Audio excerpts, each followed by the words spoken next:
ಮಹಾರಾಷ್ಟ್ರದಲ್ಲಿ ಶುರುವಾಯಿತು mutton politics. Malhar ಪ್ರಮಾಣೀಕರಣದ ಮಾಂಸ ಖರೀದಿಗೆ ಸಚಿವ ರಾಣೆ ಕರೆ. ಇದರಿಂದ ಹಿಂದೂ ಯುವಕರ ಆರ್ಥಿಕ ಬೆಳವಣಿಗೆ ಸಾಧ್ಯ. ಕಲಬೆರಕೆ ಮಾಂಸಕ್ಕೆ ಬ್ರೇಕ್ ಎಂದ ಹಿಂದುತ್ವದ ಪ್ರತಿಪಾದಕ. ವಿವಾದದ ಕಿಡಿ ಹೊತ್ತಿಸಿದ ಬಿಜೆಪಿ ಮಂತ್ರಿಯ ಘೋಷಣೆ. ನಿರಂತರ ಹಿಂದುತ್ವದ ಬಗ್ಗೆ ಪ್ರತಿಪಾದಿಸುತ್ತಲೇ ಬಂದಿರುವ ಮಹಾರಾಷ್ಟ್ರದ ಬಿಜೆಪಿ ನಾಯಕ ಹಾಗೂ ಬಂದರು ಮೀನುಗಾರಿಕೆ ಇಲಾಖೆ ಸಚಿವ ನಿತೇಶ್ ರಾಣೆ ಮಾಂಸದ ಮಾರಾಟದ ವಿಚಾರದಲ್ಲಿ ಮಾಡಿರುವ ಹೊಸ ನಿರ್ಧಾರವೊಂದು ವಿವಾದ ಭುಗಿಲೇಳುವಂತೆ ಮಾಡಿದೆ. ರಾಜ್ಯಾದ್ಯಂತ ಹಿಂದೂಗಳಿಂದ ಮಾತ್ರ ನಡೆಸಲ್ಪಡುವ ಮಾಂಸದ ಅಂಗಡಿಗಳಿಗೆ ನೂತನ ಪ್ರಮಾಣೀಕರಣವನ್ನು ರಾಣೆ ಘೋಷಿಸಿದ್ದಾರೆ. ಅಲ್ಲದೆ ಇದು ಮಹಾರಾಷ್ಟ್ರದ ಜಟ್ಕಾ ಮಟನ್ ಅಂಗಡಿಗಳಿಗೆ ಅನ್ವಯಿಸಲಿದ್ದು, ಅಲ್ಲಿ ಮಾರಾಟಗಾರರು ಮಲ್ಹಾರ್ ಪ್ರಮಾಣ ಪತ್ರವನ್ನು ಪಡೆಯಬೇಕು. ಮಲ್ಹಾರ್ ಸರ್ಟಿಫಿಕೇಶನ್.com ವೇದಿಕೆಯ ಮೂಲಕ ಹಿಂದೂ ಸಮುದಾಯದ ಮಾಂಸ ಮಾರಾಟಗಾರರಿಗೆ ಮಾತ್ರ ಪ್ರಮಾಣೀಕರಣವನ್ನು ಒದಗಿಸಲಾಗುತ್ತದೆ. ಇನ್ನು ಮಹಾರಾಷ್ಟ್ರದಲ್ಲಿನ ಹಿಂದೂ ಸಮುದಾಯಕ್ಕಾಗಿ ನಾವು ಮುಖ್ಯವಾದ ಹೆಜ್ಜೆಯನ್ನು ಇಟ್ಟಿದ್ದೇವೆ. ಮಾಂಸದ ಕಲಬೆರಕೆ ಖಚಿತಪಡಿಸಲು ಮಲ್ಹಾರ್ ಪ್ರಮಾಣೀಕರಣವನ್ನು ಜಾರಿಗೆ ತರಲಾಗಿದೆ. ಅಲ್ಲದೆ ಇದರಿಂದ ನಾವೆಲ್ಲ ನಮ್ಮ ಹಕ್ಕಿನ ಮಾಂಸದ ಅಂಗಡಿಗಳಿಗೆ ಹೋಗಲು ಅನುಕೂಲವಾಗುತ್ತದೆ. ಈ ವ್ಯವಸ್ಥೆಯ ಅನ್ವಯ ಮಾಂಸ ಮಾರಾಟಗಾರರು, ಕತ್ತರಿಸುವವರು ಎಲ್ಲ ಹಿಂದೂಗಳೇ ಆಗಿರುತ್ತಾರೆ.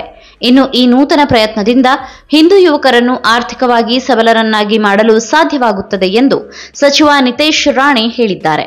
ಅಲ್ಲದೆ ಎಲ್ಲರೂ ಮಲ್ಹಾರ್ ಪ್ರಮಾಣೀಕರಣವನ್ನು ಹೆಚ್ಚಾಗಿ ಬಳಕೆ ಮಾಡಬೇಕು. ಹಿಂದೂಗಳು ಯಾವುದೇ ಕಾರಣಕ್ಕೂ ಮಲ್ಹಾರ್ ಪ್ರಮಾಣೀಕರಣ ಇಲ್ಲದ ಅಂಗಡಿಗಳಿಂದ ಮಾಂಸವನ್ನು ಖರೀದಿಸಬಾರದು ಎಂದು ರಾಣೆ ಕರೆ ನೀಡಿದ್ದಾರೆ. ಏನಿದು ಮಲ್ಹಾರ್ ಪ್ರಮಾಣೀಕರಣ? ಅಂದಹಾಗೆ ಮಲ್ಹಾರ್ ಪ್ರಮಾಣೀಕರಣದ ಅಡಿಯಲ್ಲಿ ಜಟ್ಕಾ ಮಟನ್ ಮತ್ತು ಕೋಳಿ ಮಾಂಸ ಮಾರಾಟಗಾರರಿಗೆ ಉತ್ತಮ ವೇದಿಕೆಯನ್ನು ರಚಿಸಲಾಗಿದೆ. ಹಿಂದೂ ಧಾರ್ಮಿಕ ಸಂಪ್ರದಾಯಗಳ ಪ್ರಕಾರ ಬಲಿ ನೀಡುವ ಮೇಕೆ ಮತ್ತು ಕುರಿ ಮಾಂಸವು ತಾಜಾ, ಶುದ್ಧ, ಲಾಲಾರಸದ ಮಾಲಿನ್ಯದಿಂದ ಮುಕ್ತವಾಗಿದೆ. ಅಲ್ಲದೆ ಯಾವುದೇ ಇತರ ಪ್ರಾಣಿಗಳ ಮಾಂಸದೊಂದಿಗೆ ಕಲಬೆರಕೆಯಾಗಿಲ್ಲ ಎಂಬುದನ್ನು ಈ ನೂತನ ಪ್ರಮಾಣೀಕರಣವು ಖಚಿತಪಡಿಸುತ್ತದೆ ಎಂದು ಮಲ್ಹಾರ್ ವೆಬ್ಸೈಟ್ ಹೇಳುತ್ತದೆ. ಇನ್ನು ಮೇಕೆ ಅಥವಾ ಕುರಿ ಮಾಂಸವನ್ನು ಶುದ್ಧವಾಗಿ ಜನರಿಗೆ ತಲುಪಿಸಲಾಗುತ್ತದೆ. ಹಿಂದೂ ಖಾಟಿಕ್ ಸಮುದಾಯದ ಮಾರಾಟಗಾರರ ಮೂಲಕ ಪ್ರತ್ಯೇಕವಾಗಿ ಈ ಮಾಂಸ ಲಭ್ಯವಿದೆ ಎಂದು ಅದರಲ್ಲಿ ಉಲ್ಲೇಖಿಸಲಾಗಿದೆ. ಅಲ್ಲದೆ ಮಹಾರಾಷ್ಟ್ರದಾದ್ಯಂತ 16 ಅಂಗಡಿಗಳನ್ನು ಈ ವೆಬ್ಸೈಟ್ ಪಟ್ಟಿ ಮಾಡಿದೆ. ಇನ್ನು ಪ್ರಮುಖವಾಗಿ ಬಿಜೆಪಿ ಸರ್ಕಾರದ ಆಡಳಿತವಿರುವ ರಾಜ್ಯಗಳಲ್ಲಿ ಹಲಾಲ್ ಕಟ್ ವಿರುದ್ಧ ಅಭಿಯಾನಗಳು ನಡೆಯುತ್ತಿದೆ.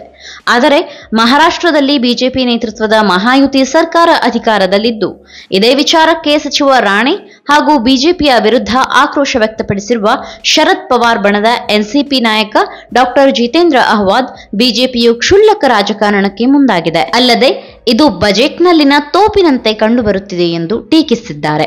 ಒಟ್ನಲ್ಲಿ ಮುಸ್ಲಿಮರನ್ನೇ ಗುರಿಯಾಗಿಸಿಕೊಂಡು ನಿತೇಶ್ ರಾಣೆ ಜಾರಿಗೆ ತಂದಿರುವ ಮಲ್ಹಾರ್ ಪ್ರಮಾಣೀಕರಣವು ಎಷ್ಟರ ಮಟ್ಟಿಗೆ ಅಲ್ಲಿನ ಹಿಂದೂಗಳಿಗೆ ಮಾಂಸದಲ್ಲಿನ ಕಲಬೆರಕೆಯನ್ನು ತಡೆಯಲು ಸಾಧ್ಯವಾಗುತ್ತದೆ ಅನ್ನೋದು ಕುತೂಹಲ ಮೂಡಿಸಿದೆ. ಮಾಂಸದ ವಿಚಾರದಲ್ಲಿ ರಾಜಕಾರಣಕ್ಕೆ ಇಳಿದಿರುವ ಬಿಜೆಪಿಯ ನಡೆಯು ನಿಜಕ್ಕೂ ಮಾನವೀಯತೆ ದೃಷ್ಟಿಯಿಂದ ಪ್ರಶ್ನಾರ್ಹವಾಗಿದೆ. ಅಲ್ಲದೆ ಭಾರತದಂತಹ ಸರ್ವ ಧರ್ಮಗಳನ್ನು ಗೌರವಿಸುವ ದೇಶದಲ್ಲಿ ತಿನ್ನುವ ಆಹಾರದ ವಿಚಾರದಲ್ಲಿಯೂ ರಾಜಕಾರಣ ನಡೆಯುತ್ತಿರುವುದು ನಿಜಕ್ಕೂ ಆತಂಕಕಾರಿ ಬೆಳವಣಿಗೆಯಾಗಿದೆ. ಅಷ್ಟಕ್ಕೂ ಗುಣಮಟ್ಟದ ಮಾಂಸ ಪಡೆಯಲು ಕಲಬೆರಕೆ ತಡೆಯಲು ಹಲವಾರು ಮಾರ್ಗಗಳಿದೆ. ಅವುಗಳನ್ನು ಮಹಾರಾಷ್ಟ್ರ ಸರ್ಕಾರ ಅಳವಡಿಸಿಕೊಳ್ಳಬಹುದಿತ್ತೇನೋ. ಆದರೆ ಈ ರೀತಿಯಾಗಿ ವಿವಾದಾತ್ಮಕ ನಿರ್ಧಾರದಿಂದ ಕೋಮು ಸಂಘರ್ಷಕ್ಕೆ ಸರ್ಕಾರವೇ ಕಾರಣವಾಗುವುದರಲ್ಲಿ ಅನುಮಾನವೇ ಇಲ್ಲ.